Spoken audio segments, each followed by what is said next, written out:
नमस्कार दोस्तों, रैपिडेक्स क्लासेस के यूट्यूब चैनल पर आप सभी दोस्तों का स्वागत है। इस वीडियो में हम परसेंटेज चैप्टर के अदर इम्पॉर्टेंट क्वेश्चन को डिस्कस करेंगे। जो लोग चैनल में नए हों वो चैनल को सब्सक्राइब करें और बेल आइकन ज़रूर दबाएं ताकि अपकमिंग वीडियो सबसे पहले आपको मिल सके। जिन लोगों ने पहला सेशन नहीं देखा है वो फर्स्ट सेशन ज़रूर देखें। चलिए दूसरे सेशन के पहले क्वेश्चन से स्टार्ट करते हैं। क्वेश्चन है, एक मजदूर प्रति सप्ताह 60 घंटे काम करता है तथा 24 रुपये मजदूरी के रूप में प्राप्त करता है।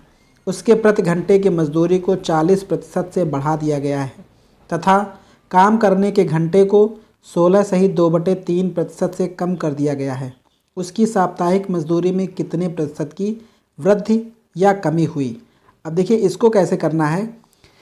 60 घंटे काम करता है, 24 रुपये मजदूरी प्राप्त करता है। इसको कैलकुलेशन में शामिल नहीं करना है, ये डायरेक्ट क्वेश्चन होगा। जैसा कि क्वेश्चन में लिखा हुआ कि 40% मजदूरी बढ़ा दी जाती है। अगर हम ये मान लें कि पहले जो मजदूरी मिलती थी वो 100 रुपये है, 40% मजदूरी बढ़ा दी गई तो अब मजदूरी मिल रही है 140 रुपये। इस तरह से जो टाइम का जो कंडीशन दिया हुआ है कि 16 सही 2/3% कम कर दिया जाता है। अगर हम देखें 16 सही 2/3% की फ्रैक्शन वैल्यू तो 1/6 है। इसका मतलब ये है कि पहले 6 घंटे काम करता था, अब 1 घंटे कम कर दिया जाता है। तो पहले 6 घंटे काम करता था, अब 5 घंटे काम करता है। जब 6 घंटे काम करता था 100 रुपये मजदूरी थी तो 600 रुपये कमाता था। उसके बाद 40% वृद्धि के बाद 140 रुपये मजदूरी हो गई, लेकिन का 16 सही 2/3% टाइम कम हो गया है तो अब 5 घंटे हो गया, तो अब मजदूरी 700 रुपये मिल रही है। तो हम देख रहे हैं कि 600 रुपये से अब मजदूरी बढ़ के 700 मिल रही है, जो कि 100 रुपये ज़्यादा है।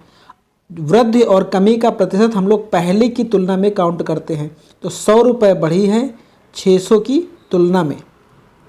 प्रतिशत निकालने के लिए 100 से मल्टीप्लाई कर दीजिए, कैंसिल करेंगे तो 100/6 16 सही 2/3% की वृद्धि हो जाएगी। इस तरह से सी ऑप्शन करेक्ट हो जाएगा। चलिए नेक्स्ट क्वेश्चन देखते हैं। नेक्स्ट क्वेश्चन है, एक आदमी अपनी आय का 75% खर्च करता है, उसकी आय 60% बढ़ जाती है और उसका खर्चा 70% बढ़ जाता है, तो उसकी बचत कितने प्रतिशत बढ़ जाएगी या घट जाएगी? इसको कैलकुलेट करने के लिए कोई आमदनी है वो अपने आप में हमेशा 100% होती है। तो अगर उसकी इनकम 100 रुपये है तो खर्चा एक्सपेंडिचर जो है उसका 75 रुपये है, तो कॉमन सी बात है सेविंग 25 रुपये हो जाएगी। अब क्वेश्चन में दिया है कि उसकी आय 60% बढ़ जाती है, तो 60% बढ़ जाएगी तो 160 हो जाएगी। लेकिन उसका खर्चा 70% बढ़ जाता है, तो हम इसका 70% निकाल के इसमें ऐड कर देंगे या डायरेक्ट 170% निकाल दें तो आ जाएगा। कैलकुलेट करेंगे तो 127.5 रुपये। पहले 100 रुपये कमाते थे, 75 खर्चा करते थे तो 25 रुपये बचाते थे। अब 160 रुपये कमा रहे हैं, 127 रुपये 50 पैसे खर्चा कर रहे हैं, तो जो बचत होगी माइनस कर देंगे तो बचत आ जाएगी 32 रुपये 50 पैसे। तो हम देख रहे हैं कि पहले 25 रुपये बचाते थे, अब 32 रुपये 50 पैसे बचा रहे हैं, तो पहले की तुलना में 7 रुपये 50 पैसे ज़्यादा है। क्वेश्चन में पूछा गया है बचत में कितने प्रतिशत बढ़ोतरी या घटोतरी होगी? तो 7.5 रुपये पहले की तुलना में। तो यहाँ से कैलकुलेट करेंगे, ये दशमलव हटाएंगे, एक शून्य यहाँ कैंसिल हो जाएगा, 25 3 बार कैंसिल होगा तो ये हो जाएगा 30%। इस तरह से सी ऑप्शन करेक्ट हो जाएगा। चलिए नेक्स्ट क्वेश्चन करते हैं। दूध की कीमत में 10% की कमी होने पर एक आदमी 1116 रुपये में 6.2 लीटर दूध ज़्यादा खरीद लाता है। अभी दूध का मूल्य ज्ञात करें। इसको कैलकुलेट करने के लिए हम ये देखें कि हम मार्केट में 1116 रुपये लेकर गए, वहाँ पर देखा कि 10% रेट डाउन है, तो हम सबसे पहले देखें कि कितने रुपए बच जाएंगे। तो 11 से 16 का 10% काउंट करेंगे तो डायरेक्ट एक अंक बाद दशमलव लग जाएगा। इतने रुपए की बचत हुई और इसमें दूध कितना मिल रहा है तो 6.2 लीटर। जो रेट होता है रेट हमेशा 1 किलोग्राम का बताया जाता है, तो 6.2 लीटर 111 रुपये 60 पैसे मिल रहा, तो 1 लीटर कितने का मिलेगा? तो यहाँ पे डिवाइड करेंगे 111.6 बटे 6.2 से भाग कर दे तो आ जाएगा, ये दशमलव हट जाएगा, 2 बार जाएगा ये 31 हो जाएगा। यहाँ कैलकुलेट करेंगे तो 2 पंचे 10, 2 पंचे 10 और 2 अट्ठे 16, इसको कैलकुलेट करेंगे तो 18 बार जाएगा। तो ये जो मूल्य आया है ये न्यू प्राइस है। अगर इसी जगह पे क्वेश्चन में आपसे ओल्ड प्राइस पूछा जाता तो ये जो न्यू प्राइस है ये 18 रुपये 10% रेट डाउन वाला है, तो ये 90% की वैल्यू है। मूल्य क्योंकि अपने आप में 100% होता है, तो जो ओल्ड प्राइस है वो 100% कैलकुलेट करना है, तो लिखेंगे 18 बटे 90 गुणे 100। यहाँ से कैलकुलेट करेंगे तो 18 पंचे 90, ये 5 से कैंसिल करेंगे तो 20। इसका मतलब ये जो 20 रुपये आया है ये ओल्ड प्राइस है। चलिए नेक्स्ट क्वेश्चन करते हैं। केले के मूल्य में 16 सहित 2/3% की वृद्धि होने पर एक आदमी 1 रुपये में 5 केले कम खरीद पाता है, तो वह आदमी 1 रुपये में पहले कितने केले खरीद पाता था? कोई भी खर्चा, जो भी खर्चा है वो हमेशा क्या उसका रेट है और कितने मात्रा में ख़रीदा जा रहा है उस पर डिपेंड करता है, रेट और नंबर पर डिपेंड करता है।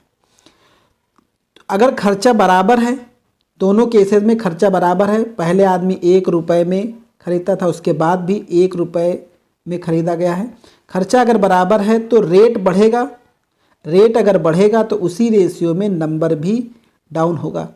तो इस क्वेश्चन में लिखा है 16 सहित 2/3% की वृद्धि होने पर, 16 सहित 2/3 की फ्रैक्शन वैल्यू है 1/6। इसका मतलब पहले जब रेट 6 था तो वैल्यू 7 थी, 7 खरीदते थे। अब रेट जब बढ़ गया 7 हो गया तो कॉमन सी बात है फिर नंबर उसका घट जाएगा, जिस रेशियो में रेट बढ़ेगा उसी रेशियो में नंबर घट जाएगा। तो यहाँ पर हम देख रहे हैं कि रेशियो में 1 की कमी हो रही है और रियल में 5 केले कम खरीदे जा रहे हैं। तो 1 रेशियो बराबर अगर 5 है तो क्योंकि पहले का पूछा गया है तो पहले तो 7 रेशियो था, तो ये हो जाएगा 5 से मल्टीप्लाई करेंगे तो इसका मतलब पहले 35 केले खरीदे जा रहे थे। चलिए नेक्स्ट क्वेश्चन करते हैं। एक घोल में 15% नमक है, इसमें से 30 किलोग्राम पानी उड़ा दिया, अब उसमें नमक की मात्रा 20% रह गई, तो प्रारंभ में कितना मिश्रण था? इसको करने के लिए कोई भी मिश्रण है वो अपने आप में 100% होता है, कोई भी मिश्रण अपने आप में 100% होता है। उसमें 15% नमक है, 15% नमक। अब 100% में से 30 किलोग्राम पानी उड़ा दिया गया, तो 100% से 30 किलोग्राम पानी निकाल दिया गया, लेकिन पानी निकाला गया है उसके बाद लेकिन नमक की मात्रा वहीं रहती है, तो इसमें नमक अब कितना है? वो है 20%, 20/100। लेकिन नमक तो 15% पहले का है तो वो हो जाएगा 15%। इस तरह से अगर हम इसको कैलकुलेट करेंगे तो ये हो जाएगा 20 पंचे 100 और ये काउंट होगा तो ये हो जाएगा 75%। इधर हो जाएगा 100% माइनस 30 kg। अब ये 75% दूसरे साइड आएगा तो ये हो जाएगा 25% बराबर 30 kg। अगर 25% बराबर 30 kg है तो 100% बराबर इसका 4 गुना हुआ है, तो ये भी इधर 4 गुना हो जाएगा, तो ये 120 kg आंसर हो जाएगा। बी ऑप्शन करेक्ट हो जाएगा। चलिए नेक्स्ट क्वेश्चन करते हैं।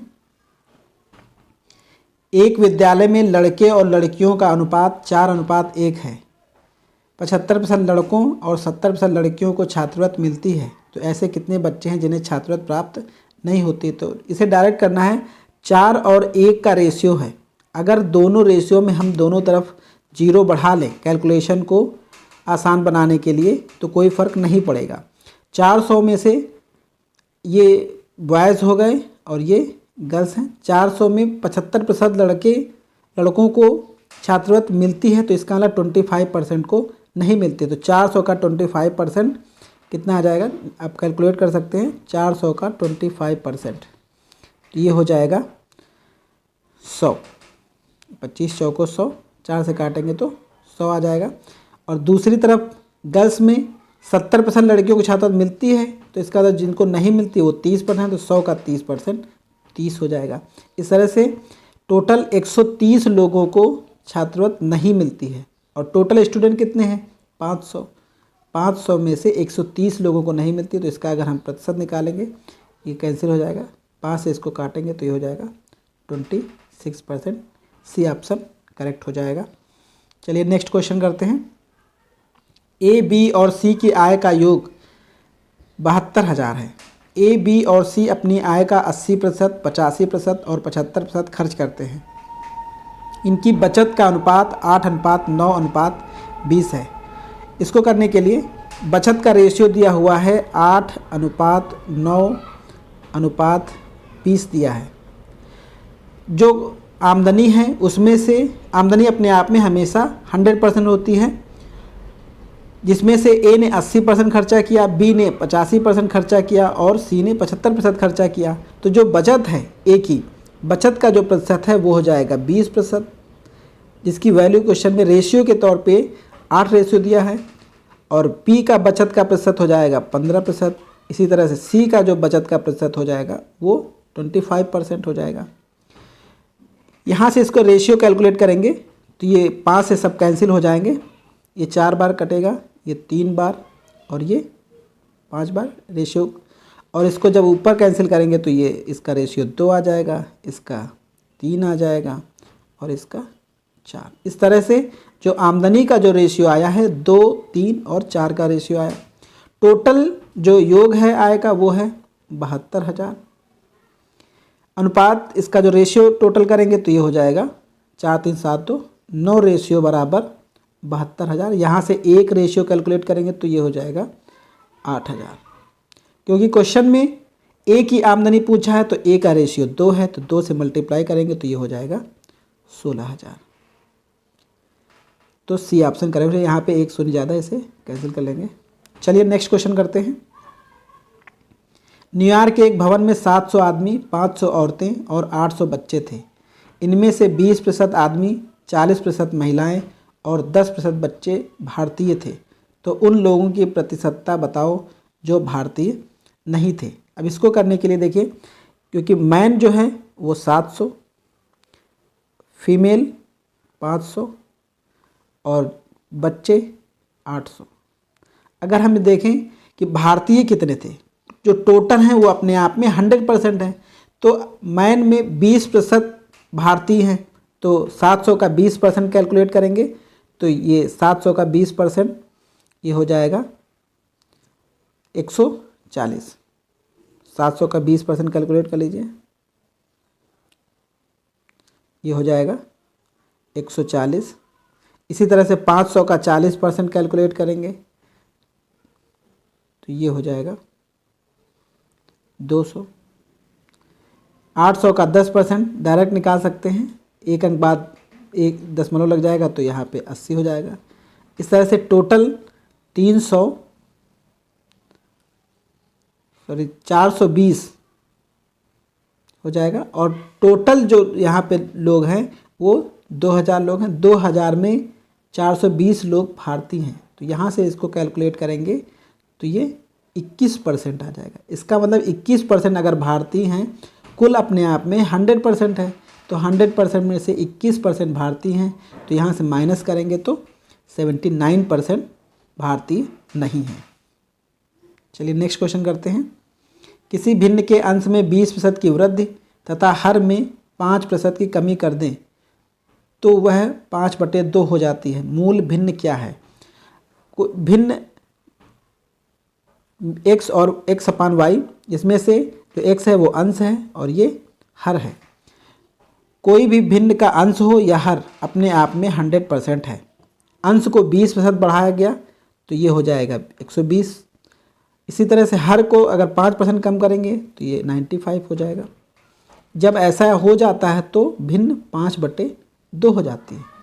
इसे कैलकुलेट करेंगे, 5 से कैंसिल होगा तो ये 19 आ जाएगा, ये 5 से कैंसिल करेंगे तो 24 हो जाएगा। अब ये जो भिन्न है दूसरी साइड जाएगी तो भिन्न पलट जाएगी यहाँ से, तो ये हो जाएगा 19/24। अब इसे कैलकुलेट करेंगे तो ये हो जाएगा 95/48। इस तरह से बी ऑप्शन करेक्ट हो जाएगा। चलिए नेक्स्ट क्वेश्चन करते हैं। किसी अभ्यर्थी को एक परीक्षा पास करने के लिए 40% अंकों की आवश्यकता होती है। सभी प्रश्नों के अंक समान हैं। कोई अभ्यर्थी 15 प्रश्नों में से 10 सही उत्तर प्राप्त कर पास हो गया। उस परीक्षा में कुल कितने प्रश्न हैं? अब देखिए क्वेश्चन में है कि 40% अंकों की आवश्यकता है और उसको 10 सही उत्तर से वो अंक प्राप्त हो गए। इसका मतलब 40% बराबर है 10 क्वेश्चन। तो फिर क्वेश्चन तो अपने आप में 100% होता है, तो 100% बराबर क्या होगा? 10/40 गुणे 100। इसे कैलकुलेट करेंगे, शून्य कट जाएगा, ये हो जाएगा 25। बी ऑप्शन करेक्ट हो जाएगा। इसके आगे के क्वेश्चन हम लोग नेक्स्ट सेशन में करेंगे। वीडियो अगर आपको पसंद आया हो तो लाइक, शेयर और कमेंट्स जरूर करें। Thank you.